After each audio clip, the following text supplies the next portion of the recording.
તો જૂની અને વિસરાઈ ગયેલી ચોમાસું હોય ત્યારે ફિક્સ કે બધાના ઘરે આ થાળી બને, અને જેના ઘરમાં બનતી હોય ને તેની સુગંધથી જ ખબર પડી જાય કે ત્યાં આ વાનગી બનેલી છે. અને શરદી થાય ને તો આ થાળી ફિક્સ બનાવવી જેવું પાક્કું જ હોય, અને ચોમાસામાં તો બને ને બને જ. તો ચલો રેસીપી જોઈ લઈએ. જય શ્રી કૃષ્ણ ફ્રેન્ડ્સ, હું છું નિરાલી દુધાર. ટ્રેઝરફૂડના કિચનમાં તમારું સ્વાગત કરું છું.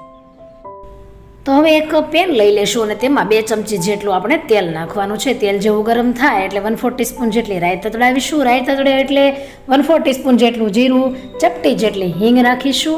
અને હવે નાખીશું લીમડાના પાન કે જેનાથી સુગંધ ખૂબ સરસ આવશે. તો 10 થી 12 નાખીશું.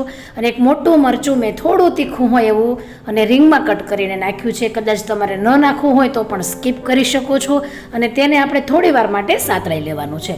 તો મરચું સેજ સતળાઈ જાય અને સેજ એવી નોર્મલ ડિઝાઇન આવે ત્યારબાદ 3 ચમચી જેટલી ખારી શીંગના દાણા, 1/4 ટીસ્પૂન જેટલી ખાંડ, ચપટી જેટલું મીઠું, અને તેને પણ આપણે 20 થી 25 સેકન્ડ માટે સાતળીશું.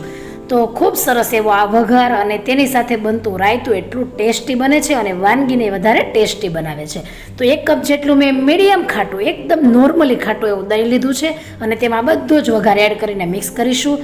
કદાચ જો તમે શરદી તરીકે તમે આ વાનગીને ખાતા હોય સ્કીપ કરી દેવાનું અને ચા સાથે ખાઈ શકો છો. અત્યારે મેં બપોરના ભાગમાં આ થાળી બનાવી છે એટલે હું રાયતું અહીં આ રીતે બનાવું છું.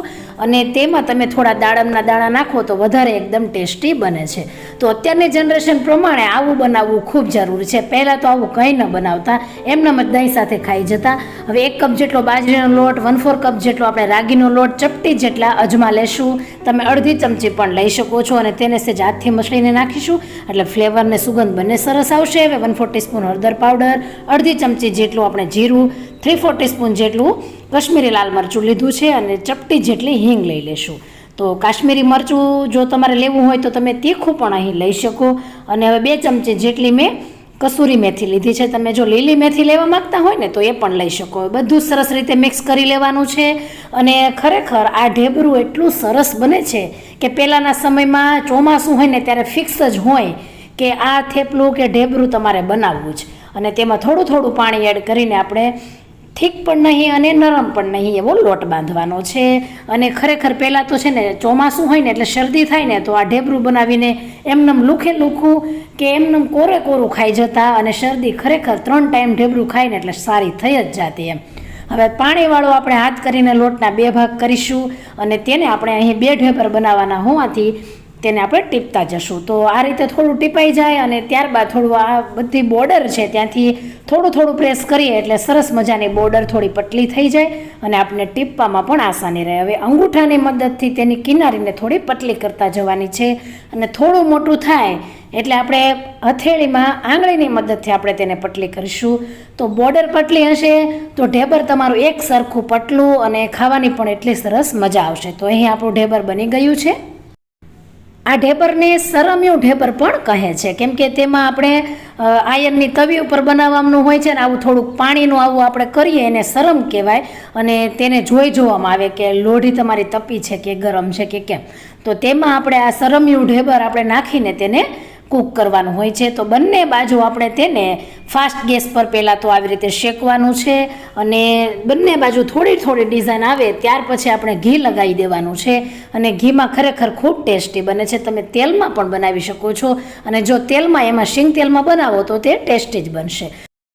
અને આવી રીતે ઢેબરને શેકી લેશું. અને જ્યારે આ ઢેબર શેકાતું હોય ને ત્યારે 5 ઘરે તો તેની સુગંધ પહોંચી જ જાય અને ખબર પડી જ જાય કે તેમને ત્યાં જે બાજરાનું ઢેબર બની રહ્યું છે. તો ખરેખર અમે નાના હતા ને ત્યારે આમનામ જ ગરમ ખાઈ જતા, કંઈ પણ જરૂર ન પડતી અને 2 તો ખાઈ જ જતા. બોલવા કેટલું મસ્ત બનતું હશે.